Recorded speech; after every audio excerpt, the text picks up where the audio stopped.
Mesdames et messieurs, aujourd'hui, je souhaite aborder un sujet fascinant et souvent mal compris, la position du satanisme vis-à-vis des autres religions. Le satanisme, comme beaucoup d'autres systèmes de croyance, est un terme qui recouvre une variété d'interprétations et de pratiques.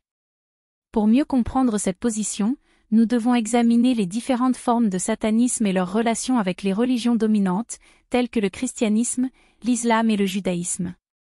Tout d'abord, il est important de distinguer entre le satanisme théiste et le satanisme athée. Le satanisme théiste, pratiqué par certains groupes, vénère Satan comme une entité divine. Ces pratiquants peuvent voir Satan comme un symbole de rébellion contre l'oppression des dogmes religieux traditionnels. En ce sens, leur position vis-à-vis des religions abrahamiques est souvent antagoniste. Par exemple, certains satanistes théistes considèrent que le christianisme représente une forme de soumission qui s'oppose à la liberté individuelle. D'autre part, le satanisme athée, popularisé par la Church of Satan fondée par Anton LaVey dans les années 1960, adopte une approche plus philosophique. Pour les satanistes athées, Satan est un symbole de l'individualisme, du scepticisme et de la quête de la connaissance. Ils rejettent les dogmes religieux mais ne cherchent pas nécessairement à s'opposer activement à d'autres religions. Au contraire, ils peuvent prôner la tolérance et la mise en question des croyances traditionnelles.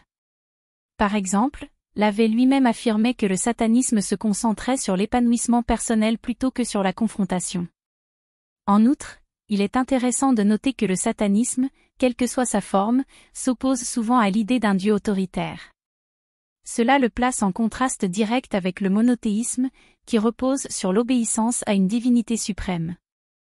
Les satanistes peuvent considérer les doctrines de soumission et de culpabilité présentes dans ces religions comme des instruments de contrôle social.